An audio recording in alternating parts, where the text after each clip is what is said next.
Oh, I really thought Mom had a ton of money saved up. I told you, didn't I? Kick her out already. What's the point of letting the jobless parasite stay here? I've been living here for 3 months, and my son and his wife drained my savings. They treated me like a maid. I was done with it all, so I left quietly. Just then my son called me. "Mom, what's going on?" Tony sounded frantic on the phone. Around that time, something I did had become headline news across the United States. "I'm Sarah, and I am 70 years old. I've been living in France for several years, but my health took a turn for the worse, so I came back to the States. My old apartment was gone, so I reached out to my son and his wife to see if I could stay with them for a while. Tony, my only son, is 44 and works as an office employee. He and his wife, Alice, don't have kids, and they seem to live quietly. We lost touch while I was away, but I decided to reconnect, and Tony seemed glad to hear from me. I explained my situation and asked if I could stay for a while. Tony reluctantly agreed. It was awkward to impose on them, but the joy of seeing my family again overcame my hesitations. With a mix of nervousness and happiness, I took a taxi from the airport to their house. When I arrived, Tony and Alice greeted me at the entrance. While Tony looked happy, Alice was visibly unhappy. I planned to stay here for a few months. My belongings would be delivered later. I dropped off my carry-on bag and went to the living room. We chatted about our daily lives, jobs, and my recent life in France. When Tony asked why I had moved to France, I just said, "I'm getting old and wanted to enjoy the French countryside." Tony laughed, but Alice remained unhappy. Then we discussed my health issues. I've been having severe dizziness and was told it might be Meniere's disease. When a seizure occurs, people may be unable to stand because their surroundings are spinning, and they may feel nauseous. I felt insecure living alone, so I wanted to stay with them until my condition stabilized. After our conversation, I went back to the entrance to grab my belongings from my carry-on. As I was organizing my stuff in the hallway, I overheard Tony and Alice's conversation. "Tony, are you serious about letting Sarah stay? I don't want to live with an old woman." "Come on, she's my mom. You also work part-time, so it's not like you'll always be around." "Yeah, but what about her days off? How long is she planning to stay? I want her gone." "Don't talk like that. Mom will eventually leave. We can discuss finances tomorrow. Just keep it down. She might hear you." "She can't hear us. She's old. Age brings sharp ears for insults." And there I was, eavesdropping on their conversation in the cold hallway. I felt bad for imposing on Tony and his wife so suddenly. I'm sure it's a big inconvenience for them. But I'm really happy to be spending time with Tony and his wife after all these years apart. When Tony was young, I raised him as a single mom after losing my husband. We didn't have much, and Tony had his share of hardships, dealing with illness and all. This isn't making up for that, but I wanted to come here to share my apologies and gratitude. That's why I came to this house. It's a shame I'm not welcomed, but they've got their own lives to live. I went to the guest room they gave me, trying to settle my anxious heart. The next morning, Tony left for work, and it was just Alice and me. While I was doing some crafting in the living room, Alice stood before me. "Hey, Sarah, can you not make such a mess?" Looking around, I noticed fabric scraps and threads scattered about. "Oh, I'm sorry. Got it. I'll clean it up. Do you know what this is?"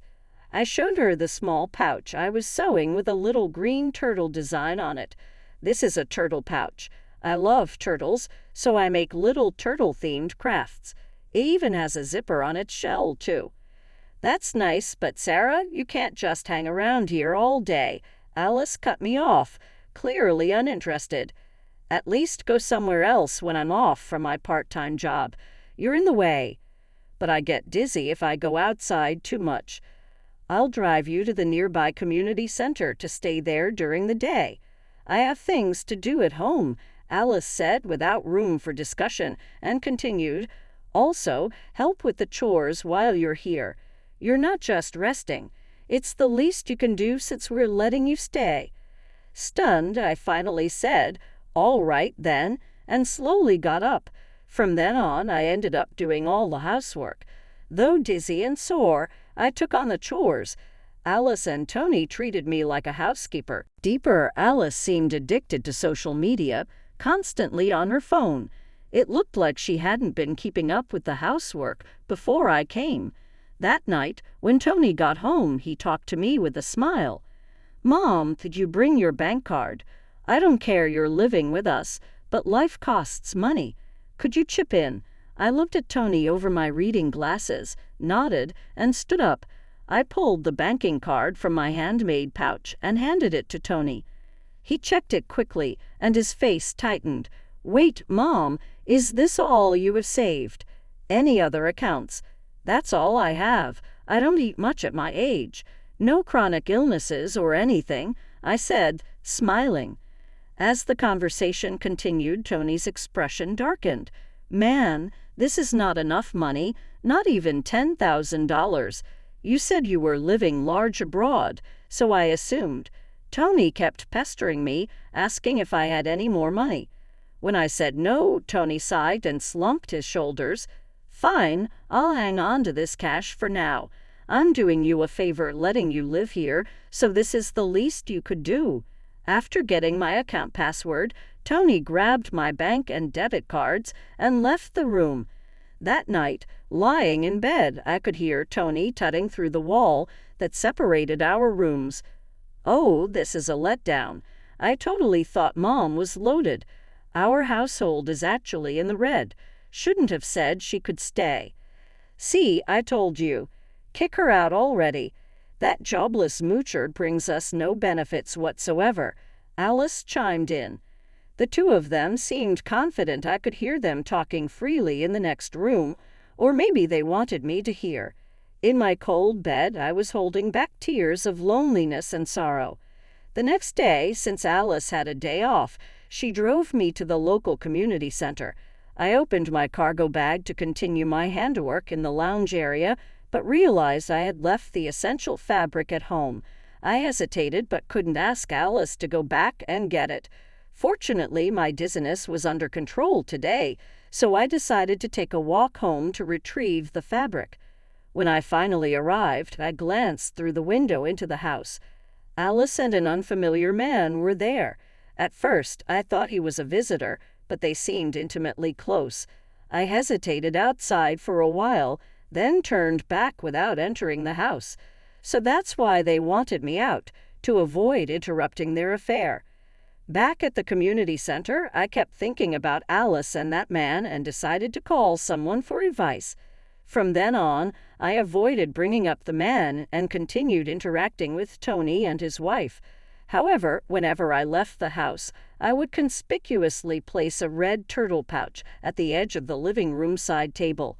3 months had passed since I started staying with Tony's family. By this point, I had essentially become the household maid. When I was at home, I had to do endless chores, and when Alice was home, I was relegated to the community center. My savings had mostly been drained by Tony, a man with a gambling addiction who spent most of his free time on lotteries and slots. It seemed his fixation on money stemmed from the financial hardships he suffered as a child. I initially tried to intervene, but mentioning it always enraged him. 3 months in, and I couldn't take it anymore. One night before a long weekend, I decided to bring up something I'd been considering. "Tony, Alice, thank you for letting me stay with you. Tony, I know I made things hard for you when you were young by not having much money. I'm sorry for all the trouble I've caused, but I'm grateful." I pulled out a homemade turtle pouch from the table. It was green with a zipper on the shell. "This is a token of my gratitude to both of you. I hope you'll accept it." Contrary to my expectations, neither Tony nor Alice showed any interest in my handmade pouch. "Mom, enough of that. Are we really out of money? Think about the French account or something," Tony said, clearly frustrated. "Tony, I told you we are out of money. Look, I worked really hard on this. Can you just take it as a token of my love? Remember how happy you were when you were little, and I would fill the shell with candy and some pocket money?" I pleaded. Tony grew increasingly irritated. "I'm not a kid anymore. I'm not happy receiving something like this. Sarah, how much longer are you planning to mooch off us? Honestly, it's annoying." Tony and Alice gave me a cold look. Desperate, I asked, "Tony, do you remember Joe? He helped us out in that old apartment we lived in." "What? I don't remember. Stop bringing up old stories. Are we done?" Tony snapped. Stunned into silence, I clenched the turtle pouch in my hand and felt the texture of the paper inside. The next day, Tony and Alice went on vacation, leaving me behind. I had planned to leave the house after yesterday's conversation, so I quickly packed my bag with the arranged carrier and sent them off to my home in France. I also didn't forget to put the red turtle pouch into my carry-on bag. I left a simple note of thanks and goodbye on the table and left the house where I had been staying for 3 months. After that, I didn't return home immediately. Instead, I stayed in a U.S. hotel for a while. I had things to do and thought Tony and his wife would contact me eventually. Sure enough, about 2 weeks later, Tony called. "Mom, what's going on with the turtle pouch? It's yours, isn't it?" From his words, Tony scrittled over the phone. "Ah, you noticed. I wasn't surprised when I saw the news on TV. The turtle-shaped pouch I had planned to give to Tony and his wife contained a check for $1 million. It was my way of saying thanks for all they had done and to apologize for all the trouble I caused as a kid. People might find it shallow to atone with money, but I had dreamed of the day I could give it to them, saving up bit by bit over 40 years. I did some digging before meeting Tony after a long time and found out he was in debt. He tried to pay off gambling debts with more gambling, only to find himself sinking deeper. He had a steady job and I just wanted him to clear his debts and leave peacefully. But they refused to accept my gesture. They had completely forgotten about the kindness they had shown to my family and me. So I decided to divide the $1 million check into smaller sums and donate it to charities and welfare organizations across America. I placed the donations in that handmade turtle pouch and sent it anonymously. The turtle pouch became a sensation, making headlines and trending on social media. Alice's son saw it on social media and asked, "Isn't that the turtle pouch, Mom? So that means you were going to give us one filled with money too." "Yes, exactly. That was my way of saying thank you. I'm sorry. I've been crafting both the pouch and saving the money to give to you." "Well, you could have said that. We would have taken it if you didn't want my feelings. Then you don't need my money either." Tony was yelling on the phone, completely unhinged. "It's my money. How dare you deceive me? Give it back." I couldn't listen anymore and pulled the phone away from my ear. After a moment I spoke. "All right, calm down. You're giving me a headache. There's one more turtle, and if you really want it, it's yours." Tony finally settled down and reiterated his desire for the turtle. We agreed to meet later at a cafe. On that day, I took the last red turtle in an envelope to our meeting spot. Tony and his wife were already there and demanded the money before I even sat down. When I silently pulled out the red turtle, Tony snatched it immediately. Unzipping its shell, he found not a check, but a small electronic device.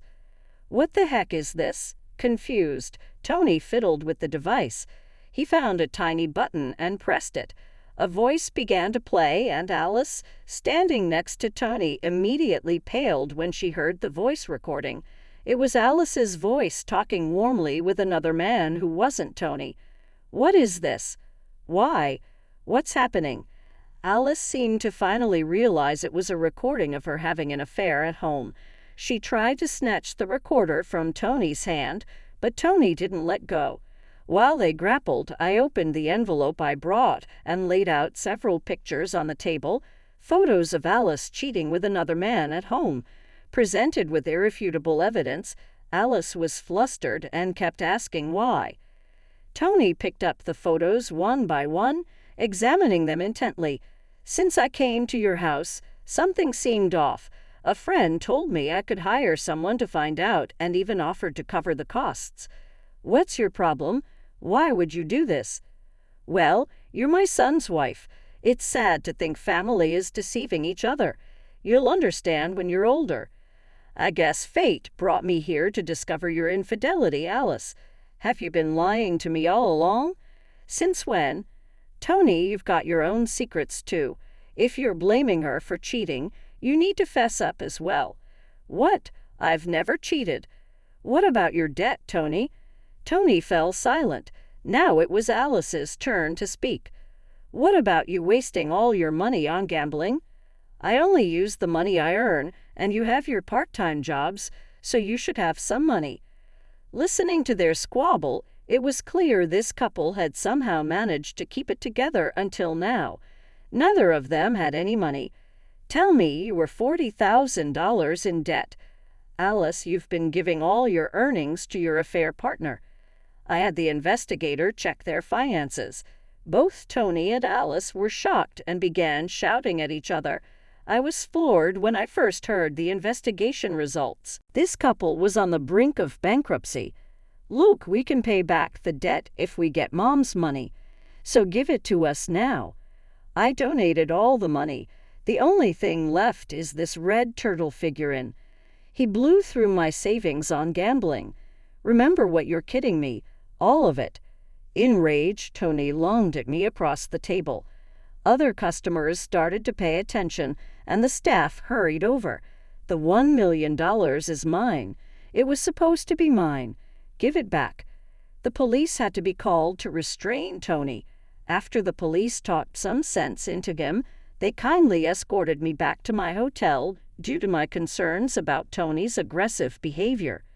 A week later, Tony and Alice's relationship had deteriorated beyond repair due to the affair and debt. They got divorced. Tony, now single, became even more consumed with gambling, accumulating more debt. He was caught trying to embezzle company funds, avoiding criminal charges, but getting fired. To make matters worse, his outburst at the cafe was captured on video and spread on social media, making it difficult for him to find another job. Unable to bear the shame, Tony cut off all contact and disappeared. After the divorce, Alice had no one to rely on and moved into an old public housing unit, living alone. Just before I could make a donation for the turtle rescue, my online post mocking my own turtle went viral. Alice started facing harassment and stalking, which eventually spread to her part-time job and got her fired. Even the man she was having an affair with grew tired of her and left. Now, without any income, she's living on temporary assistance for needy families. After that, I returned to my home in France. Once I finished unpacking in my apartment, I changed into a dress with practiced ease. As I was reviewing some work documents, I heard a noise at the entrance. It seemed Joe, my cohabitant, had returned home. "Hey, Madam President, welcome back. How was your trip to America after so long?" Joe came over with a smile, setting down his coat and bags. Joe is 75 years old. He was a resident in the same apartment complex where my son Tony and I lived years ago. Back then, I was struggling with poverty, having lost my husband and caring for a young asthmatic Tony. We had no utilities, and with no one to turn to, I was desperate and considered ending it all. It was Joe and his wife, our upstairs neighbors, who saved us. They were our lifelines. Please call me Sarah. I'm back, and look, I brought so many souvenirs. Wow, all my favorites. Thanks. I'll take some to the storytelling event at the community center tomorrow. Joe examined each of the piled-up souvenirs on the table, his face beaming. After we got back on our feet, Joe and his wife moved away for work. Years later, we bumped into each other in the city, and I began helping with a support program for the needy that Joe had founded. Joe's wife had passed away by then, and we started working together as business and life partners. I've been leading the organization since Joe retired a few years ago. What started as a small operation by Joe and me has grown into a large-scale international organization over the past 30 years.